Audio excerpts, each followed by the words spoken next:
Baik ya, kita sambung lagi.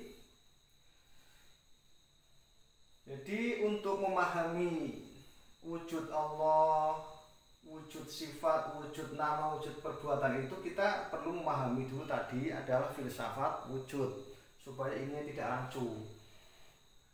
Allah itu digambarkan memiliki sifat, nama, dan perbuatan. Nah, sifat, nama, dan perbuatan itu tidak memiliki badan. Nah, begitu mudahnya ya. Badannya adalah badan ini milik Allah. Jadi badannya itu adalah badan milik Allah yang ahad atau mutlak atau esa atau tunggal ya. Jadi sifat ini tidak berdiri sendiri, nama tidak berdiri sendiri, perbuatan pun tidak berdiri sendiri yang independen. Dia itu wujudnya menempel pada wujud zat yang ahad atau mutlak. Jadi Allah Maha mengetahui, Allah Maha mendengar, itu satu. Allah itu sendiri. Allah melihat, Allah Maha mendengar, Allah Maha kalam, Allah Maha mengetahui. Itu adalah wujudnya Maha mengetahui. Dan sebagainya itu adalah tidak ada. Wujudnya ini tidak ada, maka kita gambarkan seperti ini. Ini biar lebih mudah ya. Ini aja biar lebih mudah. Ini sifat, nama, ini kita gini kan ya, supaya tidak langsung pemahamannya. Kita kok bisa begini pemahamannya, ya harus tahu ini dan kita itu tidak salah paham itu loh. Jadi perbuatan, sifat, nama ini kita umpamakan seperti angka 0. Ini Allah wujud angka 1. Angka 1. Maka 1 ini adalah 1. Jadi yang sifat, nama, perbuatan Allah itu tidak ada. Adanya di mana? Adanya dalam ketidakadaannya. Jadi Allah tidak. Sebentar, ada apa ya?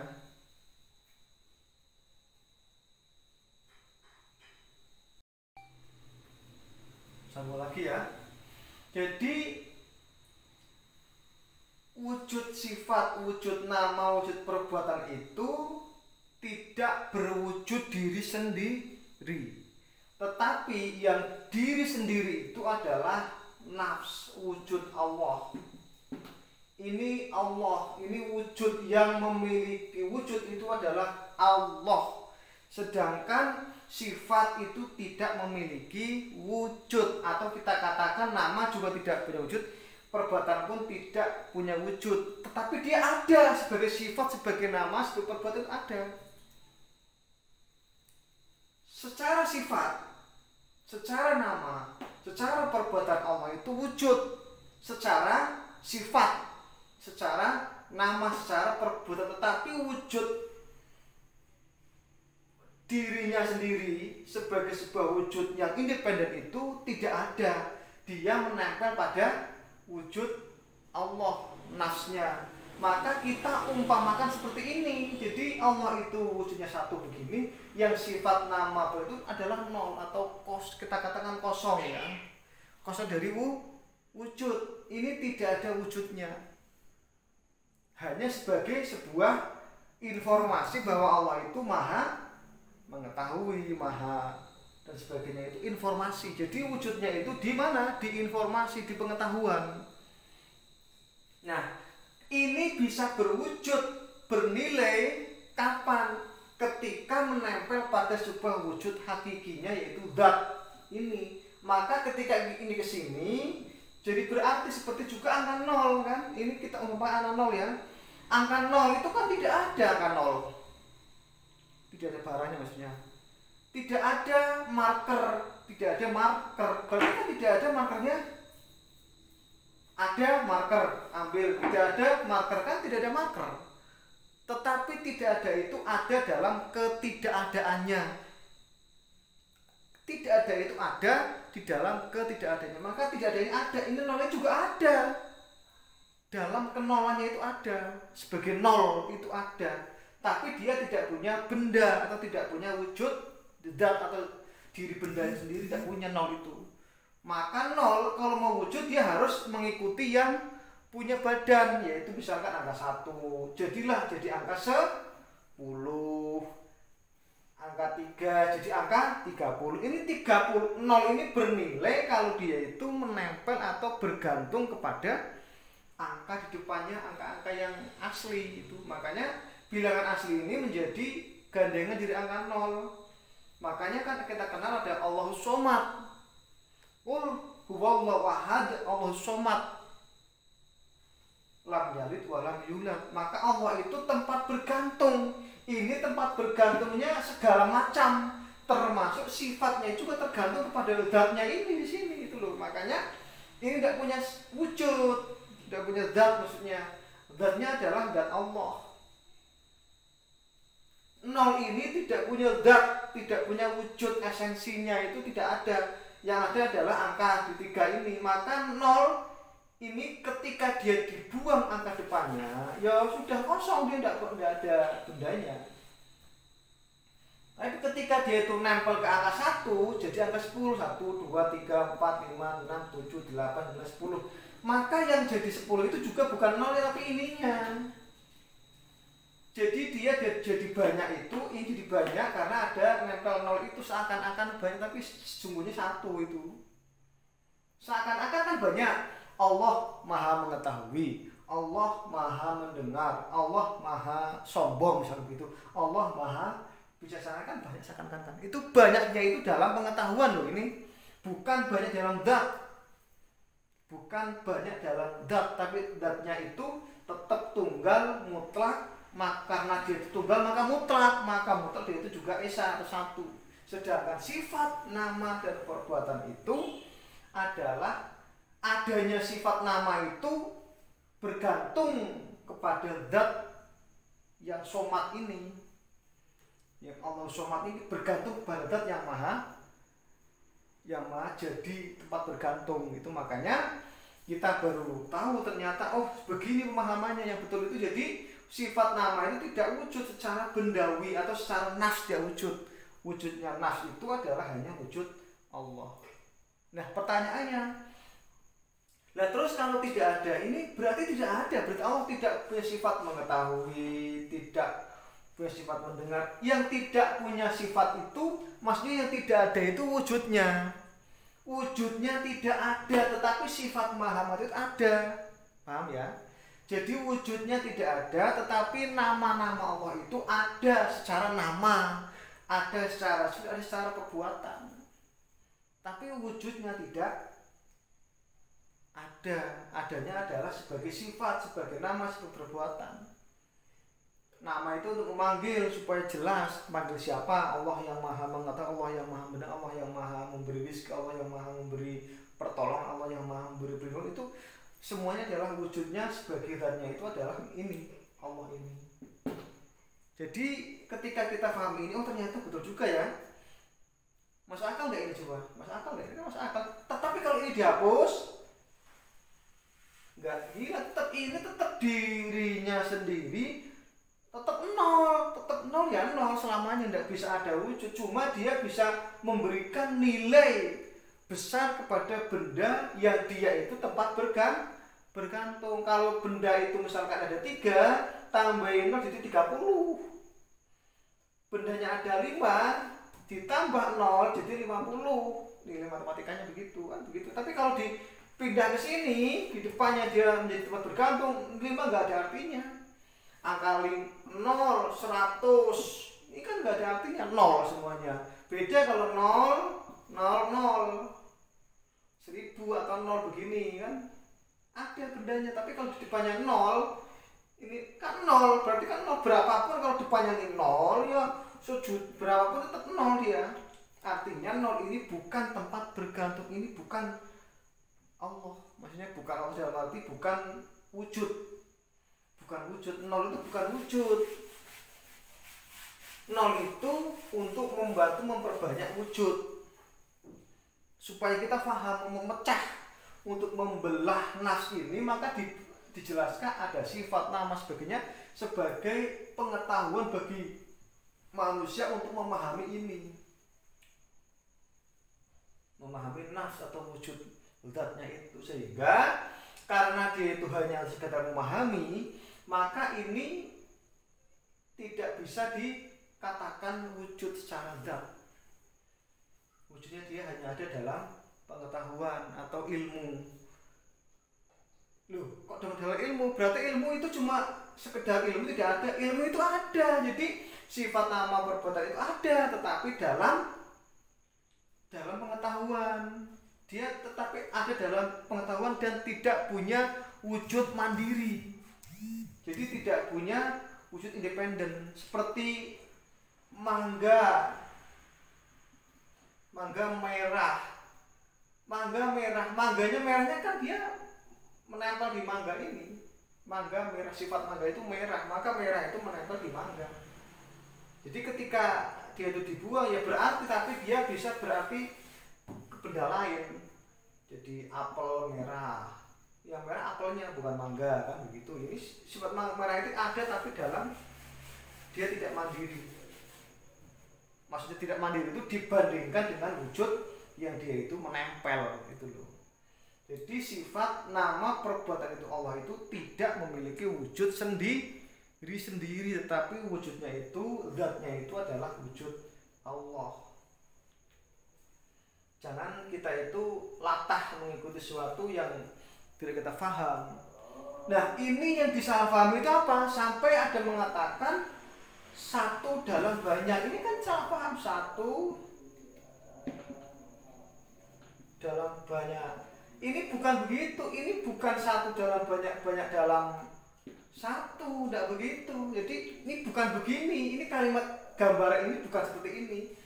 Kalau satu dalam banyak itu berarti antara satu dan banyak itu sama-sama wujud secara zat.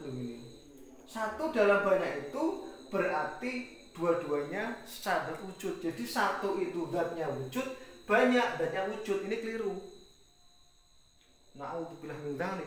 Ketika banyak dalam satu juga kita mengakui ini zatnya wujud juga wujud, ini juga keliru. Makanya ini tidak boleh kita mengatakan seperti ini. Ini bukan esa namanya. Ini bukan esa. Jadi ini bukan esa, karena kalau esa itu tidak mengakui wujud banyak. Wujud banyak itu sifat, nama, perbuatan itu wujudnya banyak. Di mana? Di sisi tidak ada, maka dia tidak ada. Banyak itu tidak ada. Jadi banyak itu tidak ada wujudnya. Yang ada itu sebagai sesuatu yang esa. Sifat, nama itu ada, tapi sebagai yang banyak itu tidak ada. Tetap dia itu adalah sesuatu itu satu atau tunggal atau esa. Jadi satu dalam banyak, banyak dalam satu, ini sesat ya. Sesat pikir, bukan saya katakan salah, tapi sesat pikirnya memahaminya. Ini memahami bagaimana coba ini? Satu dalam banyak. Bagaimana memahaminya? Kan sulit kan? Banyak dalam ini memahami bagaimana? Apakah kita mengatakan Tuhan tidak bisa kita pahami? Tidak bisa begitu. Ini aspek Tuhan tidak bisa kita pahami oleh manusia, ya nggak bisa begitu. Ini harus kita urai kalau memang betul-betul dapat dipahami oleh manusia. Kalau betul-betul harus kita urai. Ini penguraiannya bagaimana? Maka satu dalam banyak itu tidak dapat diuraikan dalam pengetahuan. Jangan kita mengatakan loh itu kan Tuhan, tidak bisa kita urai supaya kita jelas bagaimana. Iya betul, itu Tuhan itu betul mengutlak itu, tapi kalimat ini salah itu loh memahaminya. Jadi yang memahami itu satu banyak. Tapi kalau seperti ini berarti satu dalam banyak, berarti ini zatnya satu, zatnya juga ada banyak itu. Makanya kan ada tadi saya mengatakan Allah tidak bisa digandengkan dengan Allah yang maha mengetahui. Allah yang maha, itu keliru. Allah maha mengetahui, Allah maha mendengar. Jadi yang ini tidak ada yang. Allah maha mengetahui, Allah maha mendengar, betul. Tidak ada kata-kata yang betul itu Allah yang maha mendengar. Allah yang itu artinya kan yang itu dapat jadi sebagai independensi pelaku. Maka dapat juga dihilangkan Allahnya akhirnya kan. Hanya Allah hilang, jadinya yang maha mengetahui, yang mendengar itu jadi banyak. Itu aja. Itulah kenapa kita hanya muncul yang banyak itu gara-gara itu. Gak ada yang itu. Ini yang banyak itu yang maha mengetahui, yang maha mendengar, yang maha. Ini yang itu tidak wujud. Seperti angka 0 wujudnya itu, paham ya? Jadi yang maha mendengar seperti angka 0 wujudnya. Tidak ada wujudnya, tidak ada. Jadi tidak ada zatnya. Ini namanya kita tauhidnya. Demikian dari saya, semoga ada manfaatnya ya. Karena kita membahas sesuatu yang cukup rumit, maka kita perlu hati-hati dalam memahami dan hati-hati juga dalam meyakini. Sebelum closing kita akan sedikit menegaskan ya, karena yang tadi saya uraikan sedikit supaya tidak salah paham. Ada poin-poin penting yaitu mutlak ya. Pertama, wujud mutlak. Mutlak ini dirinya sendiri itu ada pendamping, yaitu tidak mutlak. Jadi mutlak itu pendampingnya tidak mutlak. Tidak mutlak itu bagaimana wujudnya? Tidak wujud. Bagaimana wujudnya tidak wujud ini? Tidak mutlak itu wujud dalam ketidakwujudannya. Begitu mudahnya. Ini itu kita katakan zat ya. Punya pendamping atau kita katakan pendamping yang sifat, nama, perbuatan. Maka sifat dan nama serta perbuatan ini adalah tidak wujud. Dia wujud dalam ketidakwujudannya. Dia wujud di dalam ketidakwujudannya, dalam pengetahuannya, tapi zatnya tetap ini. Tidak mutlak pun juga bergantung pada zat mutlak ini. Jadi ini tidak punya zat ya, ini tidak punya zat, tidak punya diri. Karena tidak ada kan tidak punya diri. Bagaimana tidak ada punya diri? Tidak ada itu tidak punya diri. Ini tidak ada, tidak punya diri. Yang punya diri itu yang mutlak. Maka tidak ada itu meskipun dia itu ada dalam ketidakadaannya, dia tetap tidak ada secara diri sendiri. Dia beradanya, ketidakadaannya itu tergantung kepada mutlak. Maka tidak mutlak ini ada, bisa ada tergantung kepada wujud yang mutlak. Sifat nama Allah ini kita katakan ada bergantung pada wujud yang esa atau zat yang esa ini. Coba apalagi yang belum kita uraikan lagi untuk closing ya. Kemudian tentang tadi saya sampaikan ya, tentang Allah yang maha ini, Allah yang nah ini nih satu. Nah ini yang maha mendengar, maha mengetahui, ini satu ya. Jadi wujud esa atau satu itu adalah dasar dari adanya pengakuan terhadap wujud nol. Wujud satu atau angka satu itu kita katakan sebagai dasar pengakuan wujudnya angka nol. Apa yang wujud satu itu sendiri? Jadi angka 0 ketika digandengkan ke angka 1 maka jadi angka 10. Yang 1 itu jadi banyak menjadi 10 karena adanya angka 0. Jadi perbanyakan itu ada dalam angka, kita katakan banyak. Ini 1 ya. Maka banyak itu adalah tidak ada atau 0. Tidak ada atau 0. Maka kita katakan 1 pada 0, 0 pada 1. Kalau dalam 1 dan 0 itu memahaminya agak ke dalam 0 ya. Ya 1 dalam banyak. Ini kita pahami 1 dalam banyak itu begini memahaminya. Yang 1 itu wujud zat, yang banyak itu tidak ada. Maka banyak itu tidak ada. Supaya tidak, ya mungkin kita ada bercoba dikatakan begini ya, oke lah kita. Daripada kita berdebat, tapi kita akui aja ya. 1 dalam 0, dalam banyak itu begini umpamanya ya, supaya nggak salah paham. Jadi 1 dalam banyak untuk memudahkan dan kita merangkul semuanya sudah ada yang pernah kita baca atau kita pahami. Satu dalam banyak itu ini seperti ini gambarnya. Satu dalam banyak, banyak itu adalah nol ya, masih paham ya? Banyak itu nol. Jadi nol itu tidak memiliki zat. Nol tidak memiliki zat. Sehingga yang nol ini tidak ada. Kamu tidak punya zat, mungkin dia itu tidak punya zat itu loh. Yang satu dalam banyak itu begini maksudnya, satu dalam banyak. Jadi banyak itu sendiri tidak ada, tetap satu. Dia itu tidak punya esensi benda, tapi dia itu bendanya ada, itu ada terhadap satu zat itu.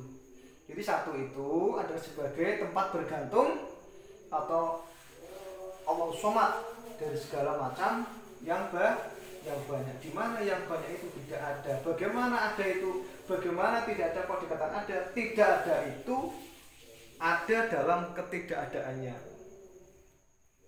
Saya tegaskan, tidak ada itu ada dalam ketidakadaannya.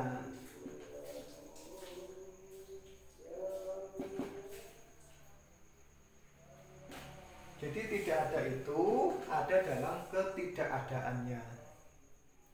Ada itu ada dalam keadaannya.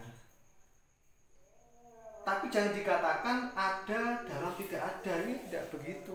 Atau tidak ada dalam ada, ini tidak begitu. Ini dijelaskan lagi, tidak ada itu ada dalam ketidakadaannya.